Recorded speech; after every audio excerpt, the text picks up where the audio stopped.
الحمد لله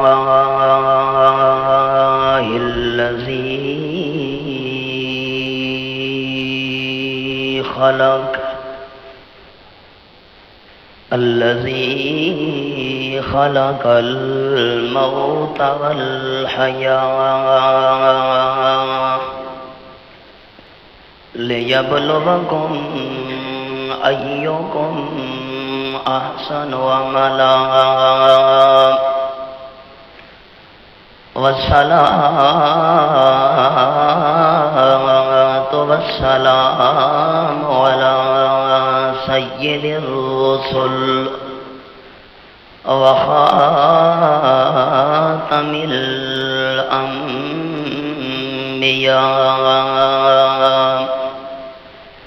محمد المصطفى وعلى آله وأصحابه الأتقياء أما بعد فأعوذ بالله من الشيطان الرجيم بسم الله الرحمن الرحيم وقالوا كونوا هودا أو نصارى تهتدوا قل بل ملة إبراهيم حنيفا وما كان من المشركين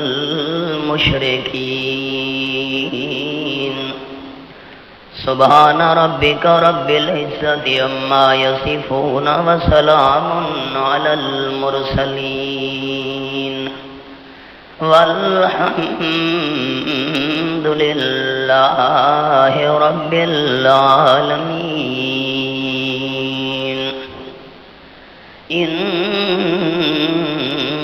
الله وملائكته يصلون على النبي يا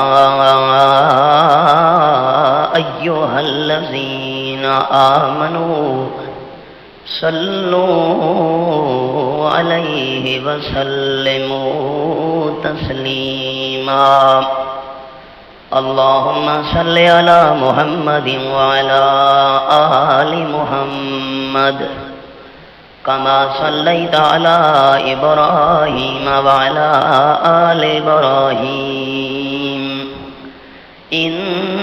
إنك حميد مجيد اللهم بارك على محمد وعلى آل محمد كما باركت على إبراهيم وعلى آل إبراهيم إنك حميد مجيد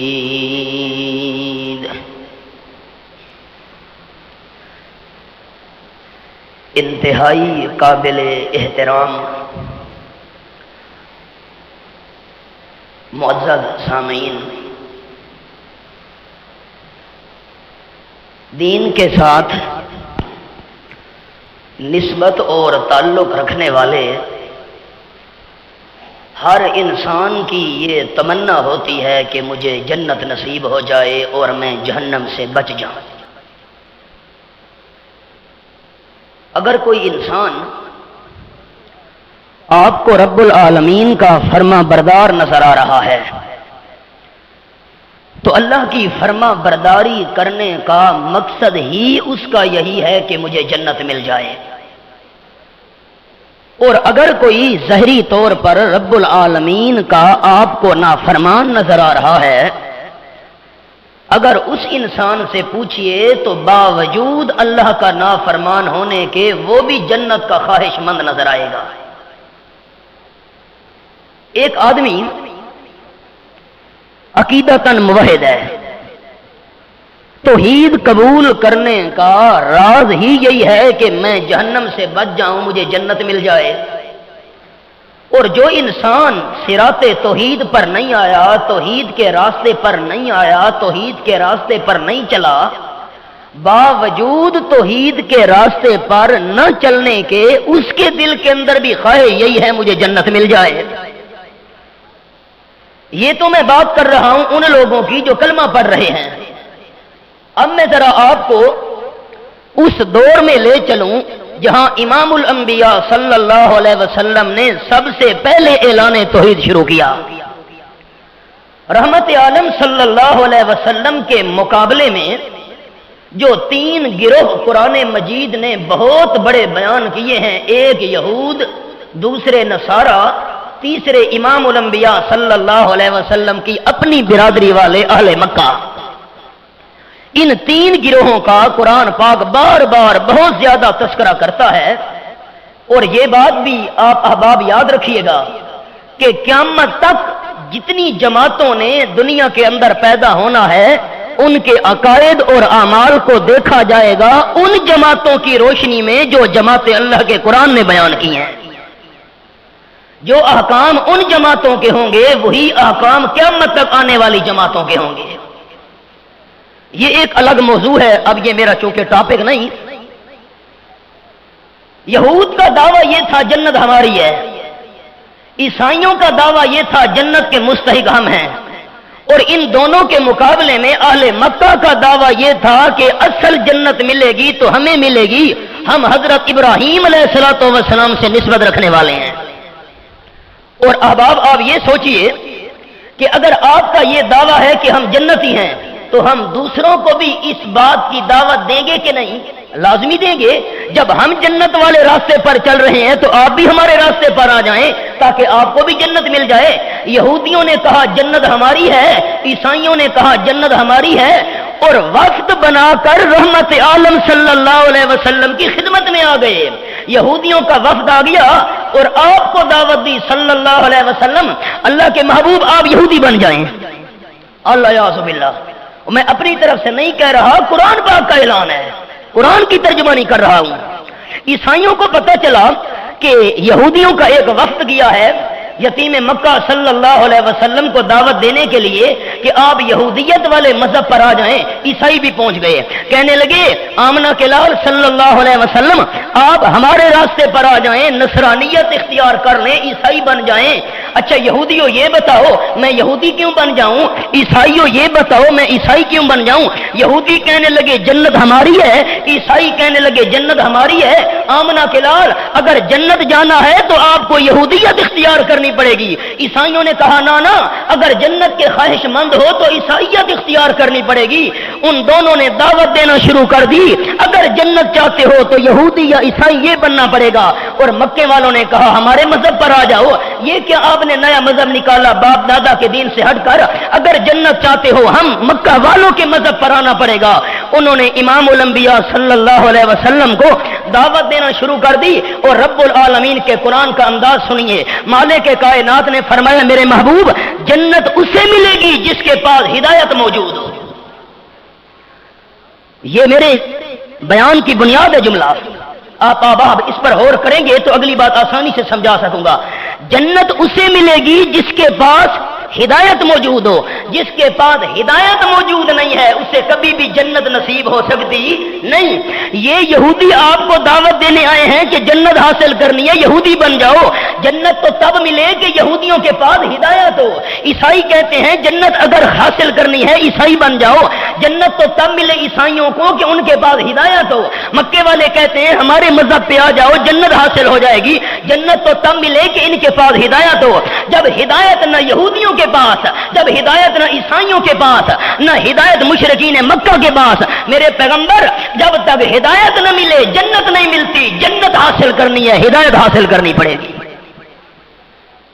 ہم نماز کی ہر رکعت میں کون سی دعا مانگتے ہیں؟ اہدنا الصراط المستقیم، اللہ سیدھے راستے کی ہدایت عطا فرما۔ سب سے بڑی رب العالمین کی اعلیٰ ترین نعمتوں میں سے ایک نعمت ہے ہدایت۔ اب دیکھیے قرآن کا انداز، سوال بھی سنیے جواب بھی سنیے۔ فرمایا اعوذ باللہ من الشیطان الرجیم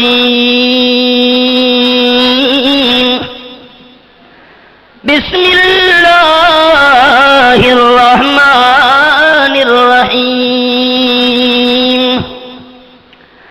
وقالوا كونوا هودا او نصارى تهتدوا قل بل ملة إبراهيم حنيفا وما كان من المشرکین۔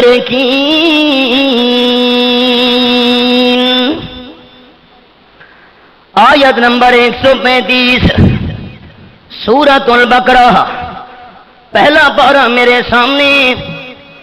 یہودی کہنے لگے تم سب یہودی بن جاؤ تب تمہیں ہدایت حاصل ہو جائے گی، اور جب تمہیں ہدایت مل گئی جنت بھی نصیب ہو جائے گی۔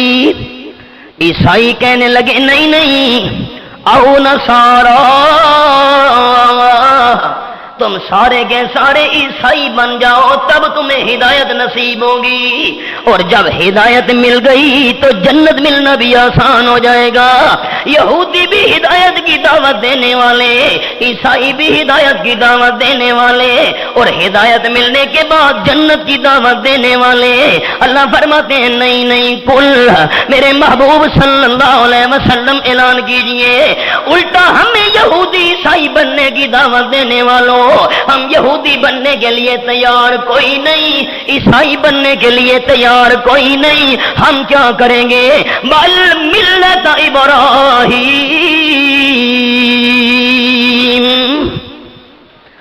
ہم تو حضرت ابراہیم علیہ السلام کی ملت کے پیچھے چلیں گے۔ مکے والے خوش ہو گئے کہ یہودی بننے کے لیے تیار نہیں ہے، عیسائی بننے کے لیے تیار نہیں ہے، چلو ہمارا مذہب قبول کرنے کے لیے تیار ہو گئے۔ آپ احباب نے بات سمجھی؟ پھر عرض کرتا ہوں، یہودی بننے کے لیے تو تیار نہیں ہے، عیسائی بننے کے لیے تیار نہیں ہے، لیکن یہ جو نعرہ لگایا بل ملت ابراہیم، ہم حضرت ابراہیم کی ملت پہ چلیں گے، حضرت ابراہیم کے مذہب پہ چلیں گے۔ مکہ والے خوش ہونے لگے، اب تو مسلمان ہمارے مذہب پہ آنے والے ہیں۔ اللہ فرماتے خیال خیال، حضرت ابراہیم کی ملت بھی سن لو۔ حضرت ابراہیم کون تھا؟ حنیفا، تمام سے توڑنے والا، ایک اللہ سے جوڑنے والا۔ اور مکہ والوں، تم نے تمام سے جوڑی ہوئی ہے، ایک اللہ سے توڑی ہوئی ہے۔ حضرت ابراہیم علیہ السلام حنیف تھا۔ اب احباب ذرا دھیان کیجئے، مکہ والے بھی اپنے آپ کو حنیف کہتے تھے۔ آپ کون ہیں جی؟ میں حنیف ہوں۔ حضرت ابراہیم بھی حنیف تھے، مکہ والے بھی کہتے تھے ہم حنیف ہیں۔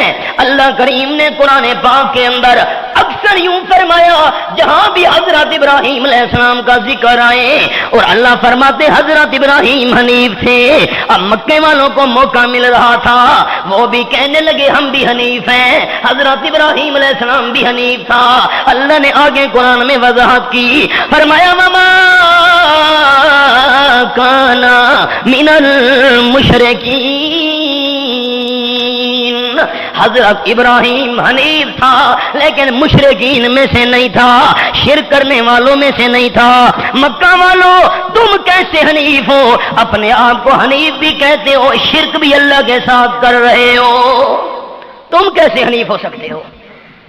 اب خلاصہ سنیے، یہ تو میری تمہیدی گفتگو تھی۔ یہودی کہنے لگے ہدایت ہمارے پاس، عیسائی کہنے لگے ہدایت ہمارے پاس، مکے والے مخالفین نے کہا ہدایت ہمارے پاس۔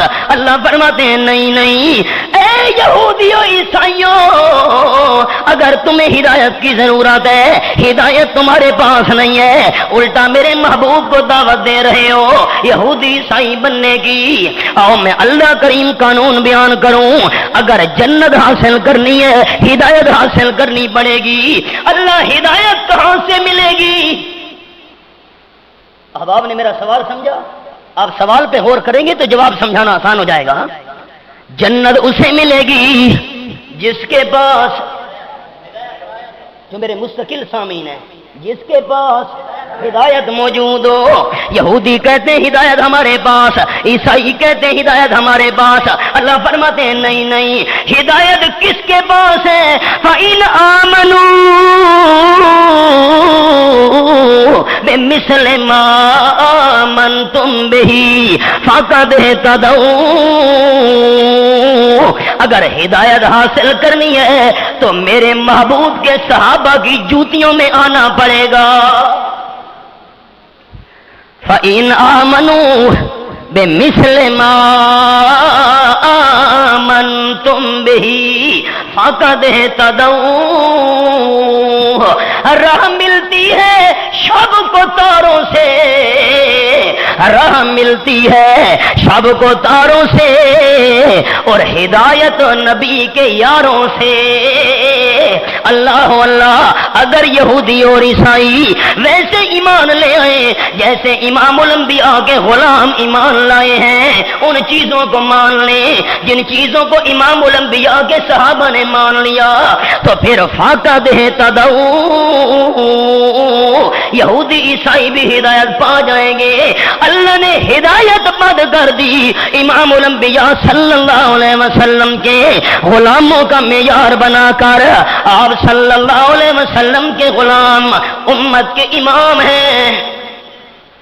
امانت کے طور پر جملہ آپ کے حوالے کر رہا ہوں، غلامان محمد صلی اللہ علیہ وسلم، غلامان محمد صلی اللہ علیہ وسلم۔ پھر جملہ دھیان سے سنیے گا، بار بار ریپیٹ کر رہا ہوں تاکہ یاد رہ جائے، غلامان محمد امامان امت، غلامان محمد صلی اللہ علیہ وسلم امامان امت، آپ کے جو غلام ہیں وہ پوری امت کے امام ہیں۔ فَإِنْ آمَنُوا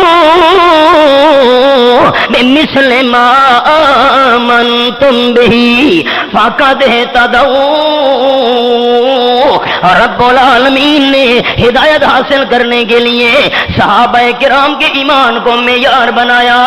آمنہ کے لال کے صحابہ جیسا ایمان لاؤ گے تب یہودیوں عیسائیوں تمہیں ہدایت ملے گی۔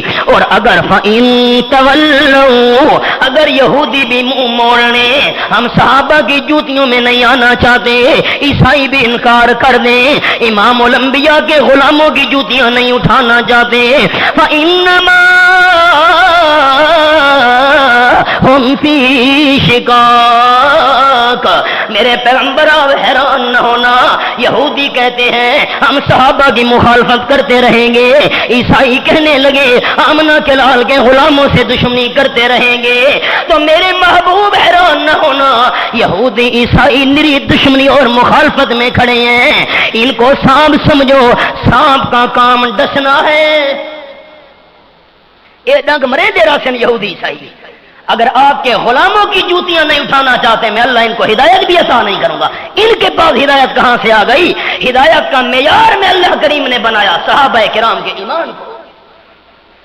اللہ اگر ہماری مخالفت پر تل جائیں پھر اللہ کریم فرماتے ہیں کوئی پرواہ نہیں، فَسَيَكْفِيكَهُمُ اللَّهُ، اگر یہودی عیسائیوں کو آپ نے دعوت دی اپنے صحابہ کرام کی جوتیوں میں آنے کی، وہ دشمنی پہ تل گئے، مخالفت پہ تل گئے، ڈسنا شروع کر دیا سانپ کی طرح، میرے محبوب پریشان نہیں ہونا، آپ کی طرف سے اللہ کریم انہیں کافی ہوگا۔ عرفی تو میں اندیش سے غوغائے رقیباں، آواز سگاں کم نہ کو نظر اس کے گدارا۔ عرفی نے کہا، شاعر گزرا ہے فارسی کے اندر، اے عرفی کتوں کی آواز سے فقیر کو گھبرانے کی کوئی ضرورت نہیں، کتوں کی آواز فقیروں کی روزی کا کچھ نہیں بگاڑا کرتی، کتے بھونکتے رہتے ہیں، فقیر اپنا حصہ وصول کرنے کے بعد چلا جاتا ہے۔ میرے پیغمبر اگر آپ کے صحابہ کرام کی جوتیوں میں نہیں آنا چاہتے ہدایت قدر نصیب نہیں ہوگی، اور اگر مخالفت کرتے ہیں تو کرتے رہیں، جسے رب رکھے اسے کون چکھے۔ اللہ دو قسم کی تکلیفیں دے سکتے ہیں، زبانی تکلیف بھی دے سکتے ہیں، ممکن ہے جانی تکلیف بھی دیں۔ اللہ فرماتا ہے وَهُوَ السَّمِيعُ الْعَلِيمُ۔ اگر صحابہ کرام کے مخالف یہودی عیسائی زبانی تکلیفیں دیں گے میں اللہ کریم سننے والا ہوں، اور اگر جسمانی تکلیفیں دیں گے میں اللہ کریم جاننے والا ہوں، بچ میں اللہ کریم سے نہیں سکتے۔ اب آپ خلاصہ سنیے میری ماں قبل کی گفتگو کا۔ جنت اسے ملے گی جس کے پاس ہدایت موجود ہو، اور ہدایت یہودیوں کے پاس نہیں، ہدایت عیسائیوں کے پاس نہیں، ہدایت امام الانبیاء کے مخالفین مشرکین مکہ کے پاس نہیں ہے۔ اگر ہدایت حاصل کرنی ہے تو کن کی جوتیوں میں آنا پڑے گا؟ صحابہ کرام کی جوتیوں میں آنا پڑے گا۔ اللہ اللہ، اب سوال یہ پیدا ہوتا ہے رب العالمین نے ہدایت کا معیار صحابہ کو کیوں بنایا؟ سوال آپ سمجھیں گے تو جواب سمجھانے میں مجھے آسانی ہوگی۔ صحابہ ہدایت کا معیار ہے کہ نہیں؟ میرے خیال قرآن سمجھ نہیں آیا۔ صحابہ ہدایت کا معیار ہے، کیوں ہے؟ سوال پیدا ہوا نا، صحابہ ہدایت کا معیار کیوں ہے؟ اللہ کریم کے قرآن سے پوچھنے لگا ہوں صحابہ کرام ہدایت کا معیار کیوں ہے؟ اللہ مجھے جنت چاہیے، اللہ فرماتا ہے جنت چاہیے، ہدایت حاصل کرنی پڑے گی۔ اللہ ہدایت کہاں سے ملے گی؟ فرمایا صحابہ کرام کی جوتیوں میں آؤ۔ اللہ صحابہ کی جوتیوں میں کیوں آؤں؟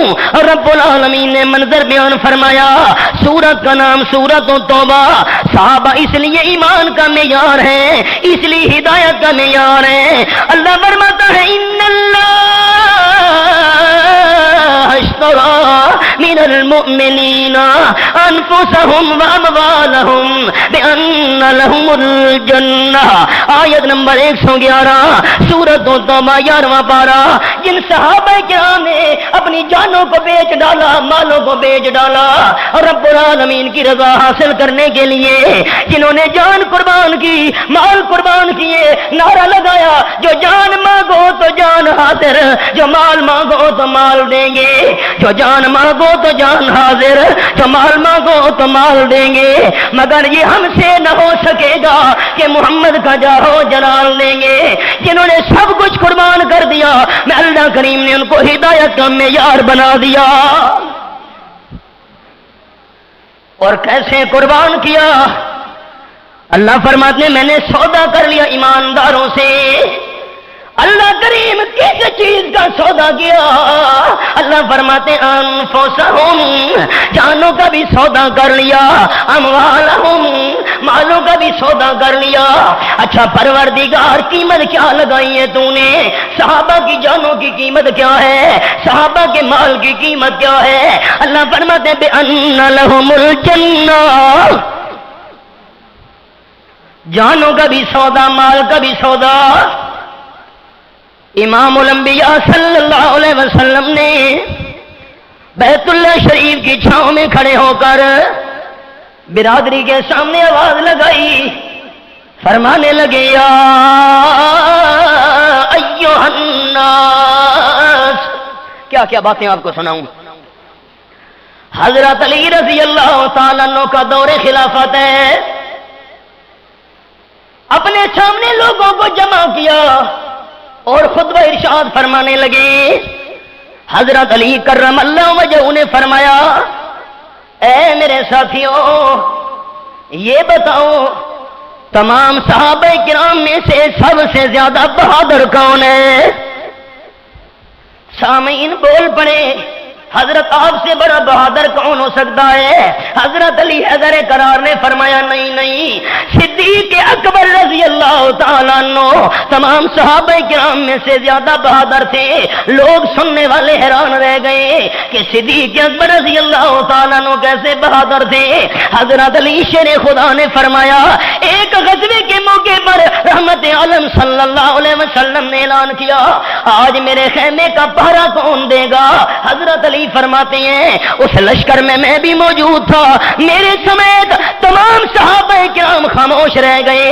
حضرت صدیق اکبر سینے پہ ہاتھ مار کے کھڑے ہو گئے، اللہ کے محبوب یہ قربانی میں دوں گا۔ حضرت علی رضی اللہ تعالیٰ نے فرمایا سب سے بہادر صدیق اکبر تھے، سب خاموش رہے، صدیق اکبر کھڑے ہو گئے، پھر فرمانے لگے یہ بتاؤ سننے والوں کہ حضرت موسیٰ علیہ السلام کی تائید کرنے والے مرد مومن کی شان زیادہ ہے یا حضرت ابوبکر صدیق کی شان زیادہ ہے؟ سننے والے بندے خاموش بیٹھے رہے، ہم کیا جواب دیں؟ وہ مرد مومن معمولی شان والا نہیں جس کی تقریر اللہ کریم نے قرآن میں نقل کی ہے، حضرت موسیٰ کلیم کی تعین کرنے والا۔ اب ہم کیا جواب دیں؟ ایک طرف کلام مقدس کی گواہی ہے اور دوسری طرف صدیق اکبر رضی اللہ تعالیٰ عنہ کا مقام ہے، ہم کیا فیصلہ کر سکتے ہیں؟ سننے والے خاموش رہے۔ حضرت علی کرم اللہ وجہہ نے فرمایا حضرت موسیٰ علیہ السلام کی تعین کرنے والے 1000 مرد مومن اکٹھے ہو جائیں لیکن صدیق اکبر کے ایمان کا مقابلہ نہیں ہو سکتا۔ لوگوں نے پوچھا حضرت دلیل؟ حضرت علی نے فرمایا دلیل سنو، کلام مقدس کا یہ مقام تلاوت کیا، اللہ اللہ، سورت کا نام سورت حامیم المومن، میں تفصیل نہیں سنا سکتا، اشارہ سنا رہا ہوں میرا اصل موضوع نہ رہ جائے۔ سورت کا نام حامیم المومن، یہ میرے سامنے 24واں بارہ اور رب العالمین فرماتے ہیں اللہ اللہ وقال رجل مؤمن من آل فرعون یقتم ایمانہ اتقتلون رجلا ان یقول ربی اللہ۔ آیت نمبر 28 سورۃ حامیم المومن 24واں پارہ۔ اللہ کریم فرماتے ہیں فرعون نے اعلان کیا میں حضرت موسیٰ کلیم کو قتل کرنا چاہتا ہوں، میرے راستے میں رکاوٹ نہ بننا، اے وزیروں درباروں درباریوں مشیروں میرے راستے میں حائل نہ ہونا، خبردار زبان نہیں کھولنی، پکا فیصلہ میں نے کر لیا حضرت موسیٰ کو شہید کرنے کا۔ اللہ فرماتے ہیں مرد مومن کھڑا ہو گیا۔ اللہ نام کیا تھا؟ اللہ کریم نے نام ذکر نہیں کیا قرآن پاک کے اندر، اشارہ کر دیا میں اللہ کو ناموں سے مطلب نہیں ہے، میں اللہ کو بندے کی صفتوں سے پیار ہے۔ نام ہو غلام رسول اور چہرے پر نبی والی سنت نہیں ہے، یہ کیسے رسول کا غلام ہے؟ نام ہو غلام محمد اور کام سارے نبی علیہ السلام کے خلاف، یہ کیسا نبی کا غلام ہے؟ نام ہو غلام نبی اور طریقہ ایک ایک آمنہ کے لال کی سنت کے خلاف، یہ کیسا نبی کا غلام ہے؟ میں اللہ کو ناموں سے مطلب نہیں، میں اللہ کریم کو بندے کی صفتوں سے پیار ہے۔ مرد مومن کھڑا ہو گیا۔ اللہ کریم کون تھا؟ فرمایا من آل فرعون، فرعون کے خاندان کا بندہ، اور کھڑا ہو کے اچھا اللہ کرتا ہو کیا تھا؟ فرمایا یقتم ایمانہ، اپنے ایمان کو چھپائے رکھتا تھا۔ جب فرعون نے حضرت موسیٰ علیہ السلام کے قتل کا اعلان کیا مرد مومن کھڑا ہو گیا اور اپنے ایمان کو ظاہر کر دیا۔ ہمارے لیڈر قتل ہو جائیں تو میرے زندہ رہنے کا فائدہ ہی کیا ہے؟ نعرہ لگا دیا اتقتلون رجلا ان یقول ربی اللہ۔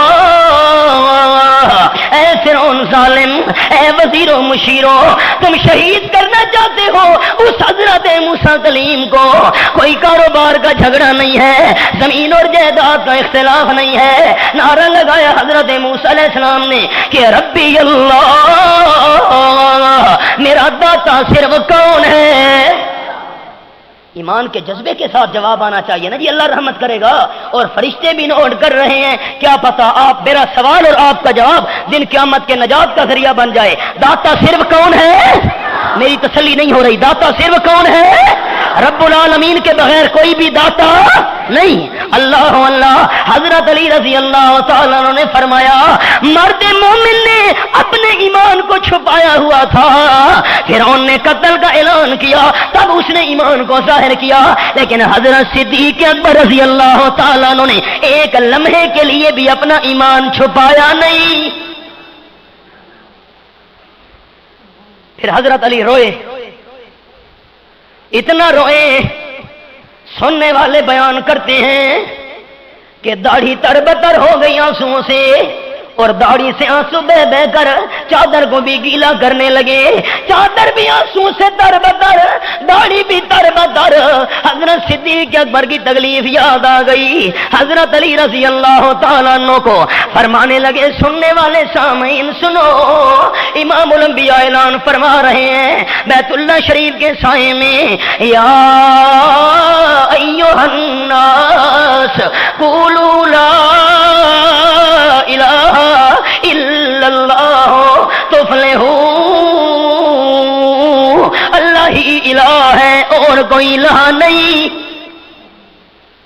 بس یہ اعلان کیا، حضرت علی رضی اللہ تعالیٰ عنہ نے ہچکیاں لے لے کے آنسو بہا بہا کے بات بیان کی، مکے والے ظالموں نے حملہ کر دیا رحمت عالم صلی اللہ علیہ وسلم پر۔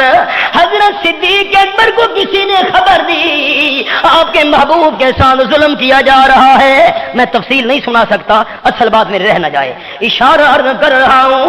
حضرت صدیق اکبر دوڑتے دوڑتے ہوئے آئے، امام الانبیاء صلی اللہ علیہ وسلم پہ لیٹ گئے، آپ کو تکلیف نہ پہنچنے پائے۔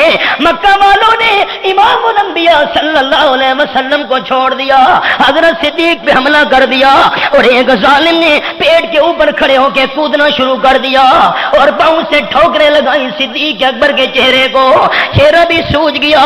حضرت صدیق اکبر ظلم زیادتی کی وجہ سے بے ہوش ہو گئے، قبیلے والے آئے، بے ہوش صدیق اکبر کو اٹھایا، گھر لے گئے۔ تقریباً 3 دن کی مسلسل بے ہوشی کے بعد ہوش آیا۔ قبیلے اور برادری والے بھی ساتھ کھڑے ہیں، حالانکہ ابھی تک برادری والے مسلمان نہیں ہوئے تھے، بوڑھی والدہ بھی قریب کھڑی ہے، ابھی ایمان لانے والوں میں وہ بھی شامل نہیں ہوئی۔ صدیق اکبر کی آنکھ کھلی، والدہ نے اپنے کان قریب کر لیے، میرا بیٹا صدیق کیا باتیں کرے گا؟ ہونٹ ہلتے ہی، زبان کھلتے ہی، لب ہلاتے ہی پوچھا اما جان میں صدیق کو پہلے یہ بتاؤ میرے محبوب آقا کا کیا حال ہے؟ برادری والے تو خفا ہو کر چل پڑے، ہم تو قومی غیرت کی وجہ سے اٹھا لائے تھے، اور ہوش آنے کے بعد سب سے پہلے آمنہ کے لال کا حال پوچھ رہا ہے۔ اماں نے کہا مجھے کوئی علم نہیں بیٹا، یہ دوائی استعمال کرو۔ اماں جان نہیں، جب تک میرے محبوب کے حال کا پتہ نہ چل جائے اس وقت تک دوائی استعمال نہیں کروں گا۔ بیٹا مجھے کیا پتا؟ حضرت صدیق اکبر نے عرض کی اماں جان ام جمیل رضی اللہ تعالیٰ عنہ سے پوچھائیے۔ حضرت فاروق اعظم کی ہمشیرہ بوڑھی والدہ گئی، حال پوچھا، ام جمیل ساتھ چل پڑی، آگے صدیق اکبر کو حال سنایا، آقا ٹھیک ٹھاک ہے، خیریت سے ہیں؟ کہنے لگے اماں جان نہیں، مجھے سہارا دے کے لے چلو، جب تک محبوب کا دیدار نہ کر لوں مجھے قرار نہیں آئے گا۔ پاکستان کے عاشق تو یہاں بلانا چاہتے ہیں امام الانبیاء کو، کہتے ہیں سنا ہے آپ، ملک میں سفر کرتا ہوں، شعر لکھے ہوتے ہیں دیواروں پر، سنا ہے آپ صلی اللہ علیہ وسلم، سنا ہے آپ ہر عاشق کے گھر تشریف لاتے ہیں، میرے گھر میں بھی ہو جائے اجالا یا رسول اللہ۔ نہیں میرا عقیدہ، میری جماعت جمعیت اشاعت توحید و سنت کا عقیدہ، میرے شیخ القرآن مولانا غلام اللہ خان رحمت اللہ علیہ کا عقیدہ، میرے پیر و مرشد سید رحمت اللہ شاہ سے بخاری رحمت اللہ علیہ کا عقیدہ، ہمارے شیخ المشائخ حضرت مولانا حسین علی رحمت اللہ علیہ کا عقیدہ تھا کہ عقیدہ آپ نے عاشقوں کے گھر چل کے نہیں آنا ہوتا تھا، بلکہ جو ہوتا ہے عاشق وہ جاتا ہے در پر، جو ہوتا ہے عاشق وہ جاتا ہے در پر، نبی کو وہ در در بلاتا نہیں ہے۔ صدیق اکبر کو سہارا دے کے لایا گیا. دیکھا اپنے محبوب کا حال. اللہ کے حبیب آپ ٹھیک ہیں؟ آپ صلی اللہ علیہ وسلم کی آنکھوں سے آنسو برس پڑے. حضرت صدیق اکبر کا حال دیکھ کر آقا کو دیکھا, تب جا کر قرار آیا. رب العالمین نے معیار بنا دیا صحابہ کرام کے ایمان کو. ہمیں تو مفت میں کلمہ مل گیا, قربانیاں جو نہیں لگی, قدر بھی نہیں ہے. ہاں چونکا تے بہ کے علماء دے خلاف ساریاں گلاں, دین بیان کرنا دے خلاف سارے منصوبے, قدر نہیں نا.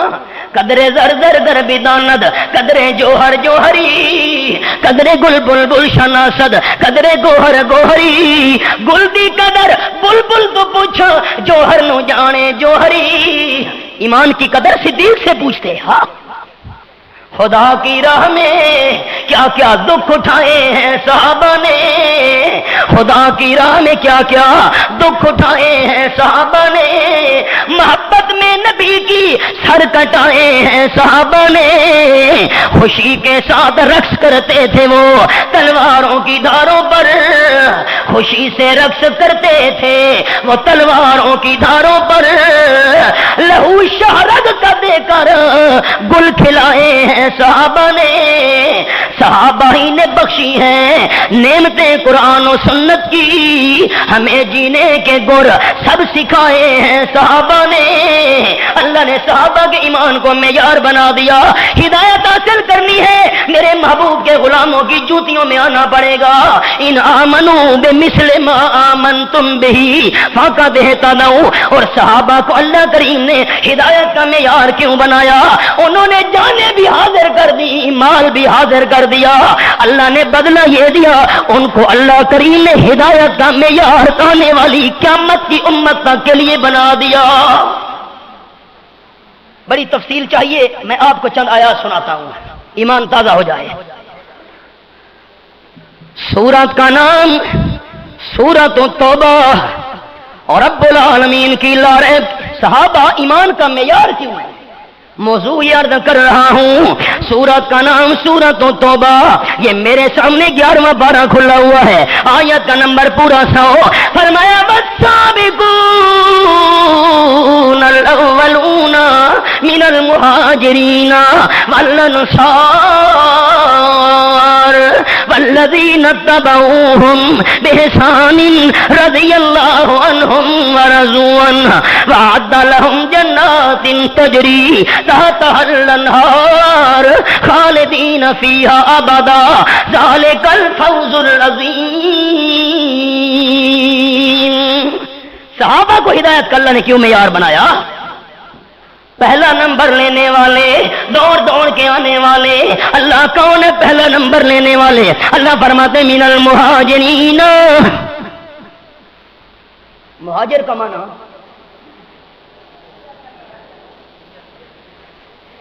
اللہ راضی ہونے, سارے پڑھے لکھے حباب علماء دے واہ سن دے, ہن چپ کر بیٹھے ہو. مہاجر دا معنی ہجرت دا معنی, ہجرت دا معنی نا. احباب توجہ کیجئے گا, امانت کے طور پر جملہ آپ کے حوالے کر رہا ہوں. میرے محترم بزرگوں نے مجھے فرمایا, آپ فرما رہے ہیں, سامعین میرے بھائی بزرگ آپ فرما رہے ہیں مہاجر کا معنی ہجرت کرنے والا. پھر میں نے آپ بھائیوں سے سوال کیا کہ ہجرت کا معنی آپ نے کہا گھر بار چھوڑنا. ایک جملہ بطور امانت وضاحت کے لیے عرض کر رہا ہوں. مہاجر کا معنی چھوڑنے والا. کیا چھوڑنے والا؟ اب آپ توجہ, مہاجر کا معنی چھوڑنے والا. اللہ تیری شے چھوڑنے والا. اللہ فرمائے کوئی ایک شے ہوئے تو دساں, سب کچھ چھوڑنے والا. صحابہ نے صرف گھر چھوڑے نا, صرف مال چھوڑا نا, صرف رشتہ دار چھوڑے نا, صرف وطن چھوڑا نا, سب کچھ چھوڑ دیا. کس کے لیے؟ ہماری تو محنت نہیں لگی نا, اس لیے قدر نہیں ہے. فرمایا من المہاجرین, سب کچھ چھوڑنے والے. اللہ کیا کچھ چھوڑنے والے؟ اللہ فرماتے ہیں کوئی ایک چیز ہو تو بیان کروں. دھن چھوڑا, وطن چھوڑا, امن چھوڑا, چمن چھوڑا, ہمارے پاس جو کچھ تھا تیری خاطر لٹا چھوڑا، جو اپنے تھے وہ روٹھے ہیں، جو مشغل تھے وہ چھوٹے ہیں، تیری توحید کا دامن نہ ہم نے اب تلک چھوڑا، وہ آنسو خون کے دے کر تمنا یار کی باقی، دو آنسو خون کے دے کر تمنا یار کی باقی، بتا مالک ہمارے پاس آخر تو نے کیا چھوڑا، کوئی آئے کوئی جائے جو آئے بھر کے لے جائے، کوئی آئے کوئی جائے جو آئے بھر کے لے جائے، میرے اللہ نہ دشمن کا بھی دل تو نے کبھی توڑا، سب کچھ چھوڑا۔ والانصار نصرت کرنے والے، تعاون کرنے والے، اللہ کیری شہدہ تعاون، جملہ بھائیوں کو یاد ہے نا کہ کوئی ایک شے ہوئے تو دساں، مال کا تعاون کرنے والے، جائیداد کا تعاون کرنے والے، کاروبار میں تعاون کرنے والے، قربان جاؤں انصار تمہاری صداقت پر، قربان جاؤں تمہارے جذبے پر۔ امام الانبیاء نے جب بھائی بھائی بنا دیا ایک مہاجر اور ایک انصاری کو، تو انصاری نے مہاجر کو لے جا کے کہا یہ دو بیویاں میری سامنے بیٹھی ہیں، ابھی تک پردے والا مسئلہ نازل نہیں ہوا، جو بیوی تجھے پسند ہو میں طلاق دے دیتا ہوں، عدت کے بعد اس سے شادی کر لینا۔ اس کی مثال کون پیش کر سکتا ہے؟ اللہ نے اس لیے صحابہ کے ایمان کو معیار بنایا۔ اللہ کریم بات ختم ہو گئی، فرمایا بات ختم نہیں ہوئی کائنات والو، ہمیں تو بڑا دکھ اور افسوس ہوتا ہے خدا کی قسم جو لوگ صحابہ کرام کے بارے میں زبان کھولتے ہیں۔ اب آپ کو پہلے بھی سناتا رہتا ہوں، پھر یاد دہانی کے لیے میرا جملہ سن لیجئے، صحابہ پر تنقید وہ کرے جو صحابہ سے بڑا ہو، یا صحابہ پہ تنقید وہ کرے جو صحابہ کے برابر ہو۔ امام الانبیاء صلی اللہ علیہ وسلم نے فرمایا لوگوں قیامت تک آنے والی امت احد پہاڑ کے برابر سونا خرچ کرے، میرا ایک غریب صحابی مٹھی برابر جو خرچ کرے، احد پہاڑ کے برابر سونا خرچ کیا ہوا میرے غریب صحابی کی مٹھی برابر جو کے ثواب کا مقابلہ نہیں کر سکتا۔ صحابہ کی برابری کون کرے، صحابہ سے اونچا کون ہو؟ اللہ کریم بات ختم ہو گئی، فرمایا ختم نہیں ہوئی، مہاجرین پہ بھی اللہ راضی، رضی اللہ عنہم، اللہ کے لیے احباب قرآن کی تائید مانگتا ہوں اللہ راضی ہوگا، ایمان کے جذبے سے قرآن کی تائید کیجئے گا، مہاجرین سے اللہ، مہاجرین سے اللہ راضی، انصاریوں سے بھی اللہ راضی۔ قرآن بعد ختم ہو گئی، فرمایا ختم نہیں ہوئی، میں اللہ مہاجرین پہ راضی، انصار پہ راضی، اتنا راضی کہ جو مہاجرین و انصار کے پیچھے چل پڑے میں اللہ اس پہ بھی راضی۔ اخلاص کے ساتھ جو مہاجرین و انصار کے پیچھے چلے، رضی اللہ عنہم ورضوا عنہ، میں اللہ ان سے راضی، وہ بھی میری رضا مان گئے، وعد لہم جنات تجری۔ ایک اور پوائنٹ، میں آپ احباب سے راضی ہوں، آپ بھی مجھ سے راضی ہیں، ٹھیک ہے جی؟ ہاں نا نہیں کی تھی میں وہ خطرہ پہ گیا، میں تو راضی ہوں، تساں بزرگ یہ جواب دل ہے جی، میری تسلی نہیں تھی، ہوں تو میں مستقل جمعے پڑھے دا پیا، ہوں تو تساں راضی ہو، میں بھی راضی آپ بھی راضی، لیکن ہو سکتا ہے کل میں آپ پہ ناراض ہو جاؤں، ہو سکتا ہے کل آپ مجھ سے ناراض ہو جائیں، ایسی کوئی غلطی مجھ سے سرزد ہو آپ کی ساری رضا ناراضگی میں بدل جائے، ممکن ہے میں راضی آپ راضی لیکن ہمارے راضی ہونے کا کوئی اعتبار نہیں ہے، ممکن ہے کل ناراضگی آ جائے، لیکن اللہ کریم تو آنے والے حالات جانتا ہے۔ اگر صحابہ کرام نے ایمان چھوڑنا ہوتا، صحابہ نے دین چھوڑنا ہوتا تو اللہ کریم کو راضی ہونے کے اعلان کرنے کی کوئی ضرورت نہیں تھی۔ کتنا قرآن کا پیارا انداز ہے، فرمایا وعد لہم جنات، میں اللہ کریم نے جنت کو تیار بھی کیا صحابہ کرام کے لیے، اللہ ان کے نیچے نہریں جاری ہوں گی، محلات کے نیچے، درختوں کے نیچے، خالدین فیہا ابدا، ہمیشہ رہنے والے ہوں گے، کون؟ مہاجرین، ہمیشہ رہنے والے ہوں گے، کون؟ انصار، جنت میں ہمیشہ رہنے والے جو مہاجرین و انصار کے پیچھے چلنے والے، ذالک الفوز العظیم، یہی تو ہے کامیابی بہت بڑی۔ اور قرآن کا حوالہ سنیے، ایمان تازہ ہو جائے۔ اللہ اللہ، سورت کا نام سورت الانفال، یہ میرے سامنے رب العالمین کی لارب کتاب 10واں پارہ مالک کائنات فرماتے ہیں آیت نمبر 72 کے اندر، اللہ اللہ، قرآن قربان جاؤں تیرے انداز پر، مالک کائنات کی لارب کتاب آیت کا نمبر 74 سورت الانفال 10واں پارہ، والذین آمنوا وہاجروا وجاہدوا فی سبیل اللہ والذین آووا ونصروا اولئک هم المؤمنون۔ صحابہ ایمان کا معیار۔ ایک اور میں نے بڑی دکھی بات کرنی ہے لیکن آیت کا ترجمہ عرض کر رہا ہوں، چلو پس منظر بھی سن لیجئے۔ آدھی رات کا وقت ہے، حضرت عبد الرحمن ابن عوف رضی اللہ تعالیٰ عنہ اٹھے، اپنے اونٹ پہ سامان لادنا شروع کیا۔ بوڑھے والد کی آنکھ کھل گئی، بیٹا کیا کر رہے ہو؟ حضرت عبد الرحمن عرض کرتے ہیں، ابا جان سچی بات کہوں گا، آمنہ کے لال کے غلام جھوٹ نہیں بولا کرتے۔ بیٹے کیا بات ہے؟ اللہ کے محبوب مدینہ طیبہ تشریف لے گئے، ہجرت کر لی، میں بھی پیچھے جا رہا ہوں۔ اچھا، باپ تو تھا اللہ کے محبوب کا مخالف اور دشمن۔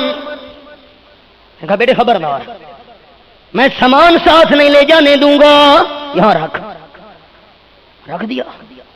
شور ہوا، باپ بیٹے کی آپس میں گفتگو، بالکل قریب ایک ہی دیوار تھی، چچا جان کا گھر۔ چچا بھی اٹھا، کیا بات ہے بھائی، کیوں باپ بیٹا آپس میں، کیا بات ہے؟ رات کا وقت، آدھی رات۔ باپ نے چیخ کے کہا، اے بھائی میرا بیٹا عبد الرحمن جانا چاہتا ہے مدینہ طیبہ، میں نے کہا سامان ساتھ نہیں لے جانے دوں گا۔ چچا فوراً دیوار پھلانگ کے آیا، کہنے لگا خبردار میرے بھتیجے، میں نے اپنی لڑکی کا رشتہ تجھے دیا ہوا ہے، میں اپنی بیٹی کو یعنی تیری بیوی کو ساتھ نہیں جانے دوں گا۔ اپنی لڑکی کا ہاتھ پکڑا، گھر میں لے گیا۔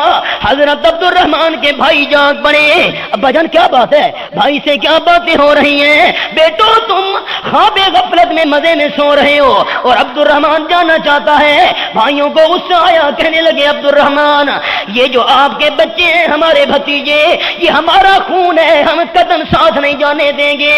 بچوں کے بازو پکڑ لیے بھائیوں نے، حضرت عبد الرحمن نے اونٹ کی مہار پکڑی، چلنے لگے۔ باپ سامنے آ گیا، کہنے لگا خبردار بیٹے، سواری بھی ساتھ نہیں لے جانے دوں گا، جانا ہے تو تنے تنہا چل۔ حضرت عبد الرحمن بہاتے ہوئے داڑھی تر بتا رو رہی آنسو سے، سواری چھوڑ کر، بیوی چھوڑ کر، بچوں کی جدائی برداشت کر کے، مال سانا ابا کے حوالے کرنے کے بعد تنے تنہا وہاں سے چل پڑے۔ 300 میل کا پرمشقت سفر، بڑی تکلیف کا عالم، سفر کرتے کرتے منزلیں طے کرتے کرتے امام الانبیاء صلی اللہ علیہ وسلم کے دیدار میں بےتاب ہو کر مدینہ طیبہ حاضر ہوئے۔ مسجد نبوی کے دروازے پہ پہنچے، اللہ کے محبوب صلی اللہ علیہ وسلم صحابہ کے حلقے میں ایسے بیٹھے ہیں جیسے تاروں کی جھرمٹ میں 14ویں کا چاند ہوتا ہے۔ احباب شاید بات اس سے بھی بڑی ہے، میں نے آمنہ کے لال کو 14ویں کا چاند کہا، یہ بھی آپ کے حسن کے لیے بات بہت کم ہے۔ میرا عقیدہ، میری جماعت جمعیت اشاعت و توحید و سنہ کا عقیدہ، میرے شیخ القرآن مولانا غلام اللہ خان رحمت اللہ علیہ کا عقیدہ، میرے پیر و مرشد سید نعت اللہ شاہ سے بخاری رحمت اللہ علیہ کا عقیدہ، میری پوری جماعت کا مشن اور عقیدہ کہ چاند سے تشبیہ دینا یہ بھی کوئی انصاف ہے، چاند سے تشبیہ دینا یہ بھی کوئی انصاف ہے، چاند کے چہرے پہ چھائی مدنی کا چہرہ صاف ہے۔ آپ کو 14ویں کا چاند کہا جائے حق پھر بھی ادا نہیں ہوتا، تاروں کی جھرمٹ میں جیسے چاند ہوتا ہے۔ حضرت عبد الرحمن سامنے حاضر ہوئے، رحمت عالم نے حضرت عبد الرحمان کی خستہ حالت دیکھی، پیوند لگے ہوئے کپڑے، ساروں اور وجود گرد و غبار سے ہٹا ہوا، فرمانے لگے عبد الرحمان خیر تو ہے، کس عالم میں آ رہے ہو؟ سارا حال سنا ہے اللہ کے محبوب، سب کچھ آپ کی خاطر قربان کر کے آیا ہوں۔ رحمت عالم صلی اللہ علیہ وسلم کی آنکھوں میں آنسو بھر آئے، رکت بھرے لہجے میں فرمایا میرے انصاریوں تم میں سے کون قربانی دے گا جو عبد الرحمان کو اپنا دینی بھائی بنا لے؟ حضرت سعد رضی اللہ تعالیٰ عنہ اٹھے، اللہ کے محبوب میں حاضر ہوں، عبد الرحمان بھائی چلیے میرے ساتھ۔ حضرت عبد الرحمان کو ساتھ لیا، گھر پہنچے، حضرت سعد نے فرمایا بھائی جان دو اسے، ایک دایاں ایک بایاں، جو مردیہ حصہ پسند کر لیجئے۔ آئی چلیے باغ میں چلے گئے، کھجوروں کا باغ، فرمانے لگے بھائی عبد الرحمان باغ کے بھی دو حصے کر رہا ہوں، دایاں اور بایاں حصہ جو مردیات یہ پسند کر لیجئے۔ رب العالمین نے فرمایا جبریل جی رب جلیل حضرت سعد زمین پہ حصے دے رہا ہے، اور میں اللہ کی مرضی یہ ہے میرا حصہ بھی ساتھ شامل کر دے۔ آئے جبریل، ہاں قربانیاں لگیاں نا، ہماری تو قربانیاں نہیں لگی اس لیے قدر نہیں ہے توحید کی۔ اللہ اللہ لہو مکے دیاں گلیاں دے وچ چلداریاں کہدا، لہو مکے دیاں کمتر نے آکھے پپلا والے کمتر، لہو مکے دیاں گلیاں دے وچ چلداریاں کہدا، اتے بکھدے انگاراں تے بدن جلداریاں کہدا، کیڑا صدمہ بڑا سائیں تے جو نہیں چاہیا صحابہ نے، خدا دے دین نو دنیا تے چمکایا صحابہ نے، لکھاں بھلیاں تے بھٹکاں نو رہلایا صحابہ نے۔ توحید کی قدر شیخ القرآن سے پوچھتے جن کی گردن پہ بشاور میں اسرے چل گئے، توحید کی قدر پیر بخاری سے پوچھتے سنگوال تلہ گنگ کے اندر جن پہ گولیوں کی بارش کی گئی، توحید کی قدر مولانا حسین علی جانتے تھے جن کو شہر چھوڑ کر جنگل میں ڈیرا لگانا پڑا، توحید کی قدر اشاعت و توحید و سننا کے کابرین سے پوچھتے قاضی شمس الدین رحمت اللہ علیہ پر پنڈی گیب کھڑپے کے اندر اتنے پتھر برسائے گئے، قاضی سے بے ہوش ہو کر خون سے وجود رنگین نیچے گر پڑے۔ مجھے لوگوں نے کہا مولانا آپ یہاں تقریر کرنے آئے ہیں، ہزاروں کا مجمع ہے، بہترین سٹیج لگا ہوا ہے، سپیکر آپ کے سامنے ہیں، اعلیٰ قسم کا کھانا تیار ہے۔ مولانا مجھے کہا لوگوں نے یہ کھڑپے کا سٹیج وہ سٹیج ہے، یہ مسجد وہی مسجد ہے جس میں آپ بیان کر رہے ہیں، جہاں قاضی شمس الدین نے قرآن بیان کرنا چاہا، لوگوں نے پتھروں کی بارش کر کے خون کے ساتھ سارا وجود رنگین، بے ہوش ہو کر قاضی شمس الدین گر پڑے۔ قربانیاں ان کی تھیں، پھل ہم کھا رہے ہیں۔ کیا قدر ہمیں، گل دی قدر بلبل تو پوچھ جوہر نو جانے جوہری، اللہ نے فرمایا جبرائیل جلدی جا میں اللہ کا حصہ بھی ساتھ شامل کر دے۔ یہ آیت نازل ہو گئی، فرمایا الذین آمنوا وہاجروا، وہ لوگ جو ایمان لے آئے، وہاجروا چھوڑ دیا، کیا چھوڑ دیا؟ کیا احباب کیا اب تو میری محنت کیا چھوڑ دیا؟ کہ کوئی ہکشے ہوئے تو دساں، سب کچھ چھوڑ دیا حضرت عبد الرحمان نے، بیوی بھی، بچے بھی، مال بھی، سواری بھی، والدین بھی، سب کچھ چھوڑنے کے بعد وجاہدوا فی سبیل اللہ، اللہ کے راستے میں جہاد بھی کیا۔ احباب شاید پہلے آپ کو بتایا تھا جب پہلا افغانستان پر حملہ ہوا میں چمن میں تقریر کر رہا تھا، پہلا حملہ ہوا۔ آپ میرے دکھ کا اندازہ نہیں لگا سکتے، میں نے لوگوں کا جو حال دیکھا، صبح 10:15 بجے میں نے بیان ختم کیا، 10:30 خبریں ہم نے سنی کہ حملہ ہو گیا ہے۔ میں آپ کو نہیں بیان کر سکتا لوگ کتنے دکھی تھے۔ صبح ہم کوئٹہ آئے جلسے تھے، وہاں پر بھی یہی حال، اب بعد میں اب بھی کوئٹہ ہو کر آیا ہوں۔ ایک جملہ امانت کے طور پر میں اپنے احباب کے حوالے کر رہا ہوں، شاید میری زندگی وفا نہ کرے۔ اقتدار کا چلا جانا مومن کی شکست نہیں ہوتی۔ آپ نے کچھ اور کیا؟ حکومت کا چلا جانا، میں دین بیان کر رہا ہوں، سیاست نہیں، خیال کرنے۔ رپورٹر حضرات توجہ سے میرے لفظ سنیں، میں سیاست بیان نہیں کر رہا، دین بیان کر رہا ہوں۔ اقتدار کا چلا جانا نہ آپ کیا سمجھتے ہیں؟ حضرت حسین رضی اللہ تعالیٰ عنہ شہید ہو گئے اپنے ساتھیوں کے ساتھ، تو حضرت حسین ناکام ہے؟ جو نہیں بولتے مجھے شک ہے، حضرت حسین ناکام ہے؟ آپ کیا سمجھتے ہیں کہ جان کی قربانی دے دینا یہ ناکامی ہوتی ہے؟ جان قربان کر دینا ناکامی نہیں، بہت بڑی کامیابی ہے۔ اقتدار کا چلا جانا، حکومت کا چلا جانا مومن کی شکست نہیں ہوتی، مومن کی شکست اس وقت ہوتی ہے جب ایمان ضائع ہو جائے۔ اور افغانستان میں حال کیا بنا؟ ہری ہے شاخ تمنا ابھی جلی تو نہیں، ہری ہے شاخ تمنا ابھی جلی تو نہیں، دبی ہے آگ جگر کی مگر بجھی تو نہیں، جفا کی تیغ سے ظلم کی تلوار کے ساتھ، جفا کی تیغ سے گردن وفا شیاروں کی، جفا کی تیغ سے گردن وفا شیاروں کی، کٹی ہے پر سرے میدان مگر جھکی تو نہیں۔ اللہ اللہ، ایمان لانے والے، سب کچھ چھوڑنے والے، اللہ کے راستے میں جہاد کرنے والے، اللہ فرماتے ہیں والذین آووا ونصروا، اور جن لوگوں نے ٹھکانہ دیا، مکان دیے، جائیدادیں دی، نصروا، ان کا تعاون کیا۔ اللہ کریم تیرا حصہ کیا ہے؟ حضرت سعد نے مکان کا حصہ پیش کیا، باغ کا حصہ پیش کیا، فرمایا میرا حصہ بھی سن لو، مہاجرین کی جماعت ایک، انصار کی جماعت دو، ہم المؤمنون حقا۔ میں اپنے احباب کی ایمان کی تازگی کے لیے ایک جملہ سریکی میں کہنا چاہتا ہوں، پر دھیان کرے تے ذوق نال سنے ہے۔ مہاجرین تے انصار، اللہ فرماتے اولئک ہم المؤمنون حقا، ایماندار سداواں دا حق بن گئی انہاں دے۔ پتہ نہیں احباب میرے سریکی دے جملے تے ہور کیتا کہ نہیں؟ ایماندار سداون دا اپنے آپ نو حق بن گئی انہاں دے جنہوں نے سب کچھ قربان کیا۔ ذوق میں نے عرض کر دیا، فرمایا لہم مغفرۃ ورزق کریم۔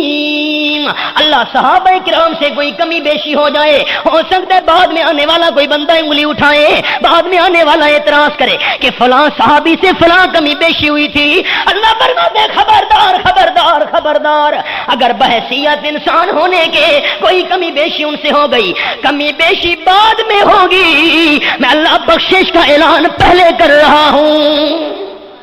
لہم مغفرہ ورزق کریم، صحابہ کرام کے لیے بخشش ہے، مہاجرین کے لیے مغفرت ہے، انصار کے لیے مغفرت ہے، اور میں اللہ کریم نے اعلیٰ روزی تیار کر کے رکھی ہوئی ہے۔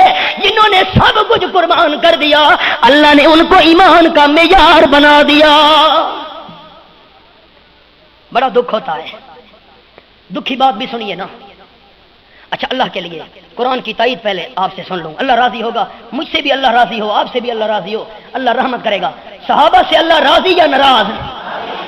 جو ایسا بولے گا مجھے شک ہے، اللہ کی رحمت بھی کم آئے گی، پھر زیادہ آئے گی جذبہ ایمان کا جذبہ۔ اللہ کریم صحابہ سے ناراض یا راضی؟ صحابہ کرام کچے ایماندار یا پکے؟ صحابہ کے لیے جنت تیار ہے کہ نہیں؟ صحابہ کرام جنتی، صحابہ کرام پکے ایماندار، صحابہ کرام کے لیے بخشش، صحابہ کرام کے لیے باغات، صحابہ کرام کے لیے مغفرت، صحابہ کرام کے لیے بخشش ہے۔ دکھ ہوتا ہے ایک طبقہ آج ملک میں یہ کہتا پھر رہا ہے صحابہ کے پاس ایمان نہیں تھا، اور دوسرا ٹولہ یہ کہتا پھر رہا ہے صحابہ کے پاس سنت نہیں تھی۔ آپ نے میرے جملے پر غور نہیں کیا، ہوں چپ کر گئے، اللہ راضی ہو گئے۔ ایک طبقہ یہ کہتا پھر رہا ہے ایمان نہیں تھا، اللہ یعوذ باللہ صحابہ کرام کے پاس ایمان نہیں تھا، اور دوسرا ٹولہ یہ کہتا پھر رہا ہے معاذ اللہ صحابہ بدعتی تھے، اللہ یعوذ باللہ، اللہ یعوذ باللہ، نقل کفر کفر نباشد۔ ہاں بھائی رمضان المبارک آ گیا، ہم جی 20 تراویاں نہیں پڑھتے، یہ تو حضرت عمر کی بدعت ہے، اللہ یعوذ باللہ، اللہ یعوذ باللہ۔ اچھا حضرت عمر بدعتی تھا معاذ اللہ؟ حضرت عمر رضی اللہ تعالیٰ عنہ وہ فاروق اعظم کہ جس نے خطبہ دینا چاہا، حضرت سلمان بول پڑے، فرمایا فاسمعوا واطیعوا، میری بات سنو، میری بات پہ عمل کرو، میرا حکم مانو۔ حضرت سلمان نے کہا لا نسمع ولا نطیع، نہ سنیں گے نہ بات مانیں گے۔ ایک ایک چادر تمام مسلمانوں کے حصے میں آئی تھی، آپ کے حصے میں بھی ایک چادر آئی تھی، اور ایک چادر سے پورا لباس نہیں بن سکتا تھا، آپ کا لباس ایک چادر سے پورا کیسے بن گیا؟ جب تک چادر کا حساب نہیں دو گے ہم آپ کی بات سننے کے لیے تیار نہیں ہیں۔ مشہور واقعہ علماء کرام بیان فرماتے ہیں، حباب سنتے آپ رہتے ہیں، فاروق اعظم نے بیٹے عبداللہ کو فرمایا بیٹے کھڑے ہو کر جواب دے، اطمینان کرا۔ حضرت عبداللہ نے کہا اپنے حصے کی چادر میں نے والد کو دی تھی اس لیے پورا لباس تیار ہوا۔ وہ صحابہ کرام جو دنیا کے معاملے میں ایک چادر کا حساب بھی حضرت عمر سے لے رہے ہیں، اگر 20 رکعت تراویح پڑھنا امام الانبیاء کا طریقہ نہ ہوتا، حضرت عمر نے نکالا ہوتا تو سارے صحابہ خاموش کیسے رہ گئے؟ ایک طبقہ کہتے ہیں ان کے پاس ایمان نہیں تھا، دوسرا کہتے ہیں وہ بتی تھے۔ ہمارے پاس یہ حدیث ہے، ہم حدیث والے ہیں اور صحابہ بتی تھے معاذ اللہ۔ کہتے ہیں نبی علیہ السلام کے زمانے میں 3 طلاقیں ایک سمجھی جاتی تھیں، صدیق اکبر کے دور میں بھی ایک سمجھی جاتی تھی، اور 3 طلاقوں کو 3 قرار دینا حضرت عمر کی بدعت ہے معاذ اللہ۔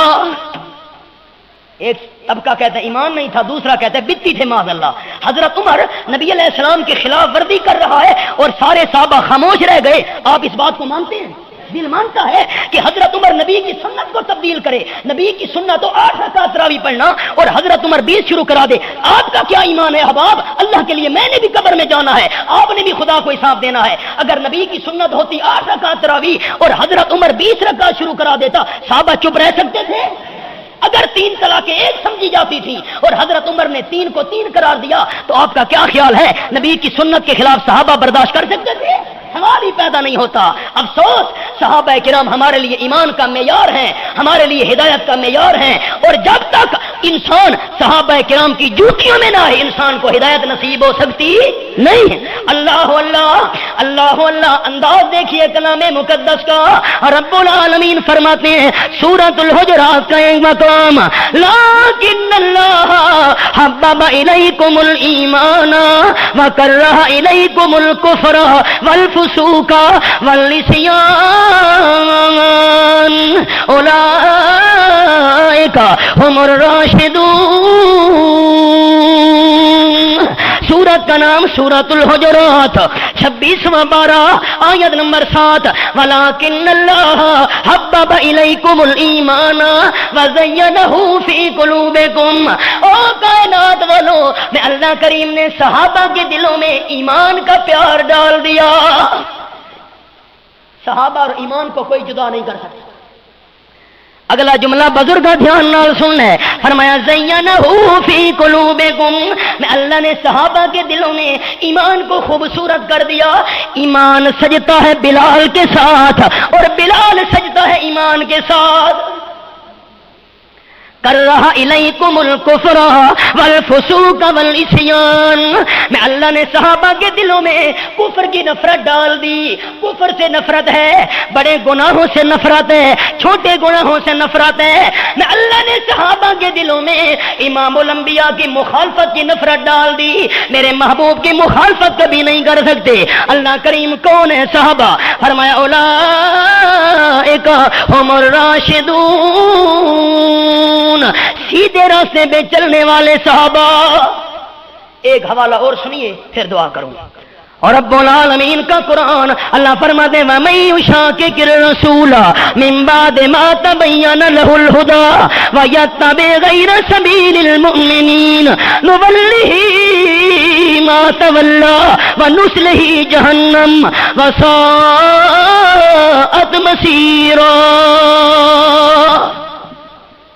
مالی دا کم پانی دینا تے بھر بھر مشکاں پاوے، مالی دا کم پانی دینا تے بھر بھر مشکاں پاوے، ود کم ہے میرے اللہ دا پھل لاوے یا نہ لاوے۔ میں تو سنا سکتا ہوں وَمَن يُشَاقِقِ الرَّسُولَ، جو بندہ رسول کریم کی مخالفت کرے، اللہ کیسے پتہ چلے گا؟ اب آپ کی توجہ ہے جی؟ میرے خیال مسئلہ کوئی کوڑا کی گیا ہے۔ شان صحابہ دا مسئلہ مٹھے کے کوڑ ہے۔ صحابہ کی شان بڑھتی جائے ہمارا ایمان بڑھتا جائے۔ اللہ کی قسم صحابہ کرام نہ ہوتے ہم تک قرآن کون پہنچاتا؟ صحابہ کرام نہ ہوتے امام الانبیاء کی حدیث ہم تک کون پہنچاتا؟ دین ہم تک کیسے پہنچتا؟ انہوں نے قربانیاں دے دے کے دین کی حفاظت کی۔ اللہ اللہ، جو بندہ رسول کریم صلی اللہ علیہ وسلم کی مخالفت کرے اللہ کیسے پتہ چلے گا رسول کریم کی مخالفت کا؟ فرمایا وَيَتَّبِعْ غَيْرَ سَبِيلِ الْمُؤْمِنِينَ، رسول کے مخالف کو دیکھنا ہو اس بندے کو دیکھ لو جو صحابہ کے راستے سے ہٹ کر چل رہا ہے۔ جو صحابہ کے راستے سے ہٹے وہ رسول کریم کا مخالف، جو صحابہ کا مخالف رسول کریم کا مخالف، جو صحابہ کا دشمن نبی کا دشمن، جو نبی کا دشمن خدا کا دشمن۔ اللہ پھر فرمایا وَيَتَّبِعْ غَيْرَ سَبِيلِ الْمُؤْمِنِينَ نُوَلِّهِ مَا تَوَلَّىٰ وَنُصْلِهِ جَهَنَّمَ۔ جو رسول کریم کا مخالف ہے اللہ کیسے پتہ چلے گا؟ فرمایا جو صحابہ کے راستے سے ہٹ گیا وہ رسول کریم کا مخالف ہے، پھر ہم بھی اسے دھکا دے دیتے ہیں جس طرف منہ کر لے، اور دھکا دیتے دیتے کہاں لے جاتے ہیں؟ نُصْلِهِ جَهَنَّمَ۔ صحابہ تو ایمان کا معیار ہیں، ہدایت کا معیار ہیں، پکے ایماندار ہیں، مغفرت والے ہیں۔ اللہ اللہ فرمایا فَإِنْ آمَنُوا بِمِثْلِ مَا آمَنْتُمْ بِهِ فَقَدِ اهْتَدَوْا وَإِنْ تَوَلَّوْا فَإِنَّمَا هُمْ فِي شِقَاقٍ فَسَيَكْفِيكَهُمُ اللَّهُ وَهُوَ السَّمِيعُ الْعَلِيمُ۔ آپ کہیں گے جی تاریخ میں آیا ہے کہ فلاں فلاں باتیں ہوئی صحابہ کے درمیان، صحابہ جانے اللہ جانے۔ ایک حدیث سنا کے بات کو پورا کروں۔ میں خطبے میں بھی سناتا رہتا ہوں، جمعہ کا عربی کا جو خطبہ ہوتا ہے آج ترجمہ عرض کر دیتا ہوں۔ قال النبی صلی اللہ علیہ وسلم اللہ اللہ فی صحابی لا تتخذوهم من بعدی غرضا فمن احبهم فبحبی احبهم ومن ابغضهم فببغضی ابغضهم ومن آذاهم فقد آذانی ومن آذانی فقد آذى اللہ ومن آذى اللہ فیوشک ان یاخذ او کما قال النبی صلی اللہ علیہ وسلم۔ آپ احباب سنتے نا اللہ اللہ، میں ترجمہ عرض کر رہا ہوں۔ آمنہ کے لال نے فرمایا اللہ اللہ، اللہ سے ڈرنا، اللہ سے ڈرنا، اللہ سے ڈرنا، اللہ کے محبوب کس بارے میں ڈرنا؟ فرمایا اللہ اللہ فی اصحابی، میرے صحابہ کے بارے میں اللہ سے ڈرنا۔ کیسے ڈرنا؟ لا تتخذوهم من بعدی غرضا، میرے بعد میرے صحابہ کو تنقید کا نشانہ نہ بنانا، صحابہ کے بارے میں زبان نہ کھولنا۔ اللہ اللہ من احبہم فبحبی احبہم، جس بندے نے صحابہ سے محبت کی وہ میری وجہ سے محبت کر رہا ہے، اور جس نے مجھ سے محبت کی اس نے اللہ سے محبت کی۔ من ابغضہم فببغضی ابغضہم، جس نے صحابہ سے بغض رکھا، جس نے صحابہ سے ویر رکھا، جس نے صحابہ سے دشمنی رکھی اس نے میری وجہ سے دشمنی رکھی ہے۔ میرے صحابہ ہیں اس لیے تنقید کر رہا ہے، اس لیے دشمنی کر رہا ہے۔